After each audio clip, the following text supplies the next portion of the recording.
आंघोळीसाठी गेलेल्या दोन तरुणांचा बुडून मृत्यू झाल्याची घटना रविवारी सकाळी गोंदिया जिल्ह्याच्या आमगाव तालुक्यात घडली। हे दोन्ही तरुण पोलीस भरतीची तयारी करत होते। त्यापैकी एक तरुण लेखी परीक्षाही पास झाला होता। या घटनेनं मृतकाच्या गावामध्ये शोककळा पसरली आहे। महाराष्ट्र आणि मध्य प्रदेश राज्याच्या सीमेवरून वाहणाऱ्या वाघ नदीच्या पाण्यात बुडून दोन तरुणांचा मृत्यू झाला। रविवारी सकाळी ही घटना घडली।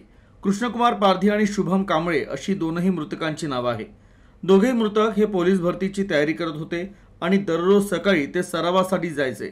दरम्यान नेहमीप्रमाणे सकाळी शुभम आणि कृष्णकुमार दोघांनी धावण्याचा सराव केल्यानंतर ते नदीच्या पाण्यात आंघोळीसाठी गेले। त्यांना पाण्याचा अंदाज न आल्याने दोघांचाही नदीच्या पाण्यात बुडून मृत्यू झाला। शोध पथकाला दोनही मृतदेह गवसली असून उत्तरीय तपासणीसाठी आमगाव येथील ग्रामीण रुग्णालयात पाठवण्यात आलं। शुभम कांबळे यांना पोलीस भरतीची लेखी परीक्षा पास केली होती, तर कृष्णकुमार पारधी यांना नुकतंच 12वीच्या परीक्षेत 85% गुण घेतले होते। या दोनही तरुणांच्या मृत्यूमुळे पोकेटोला गावात शोककळा पसरली आहे।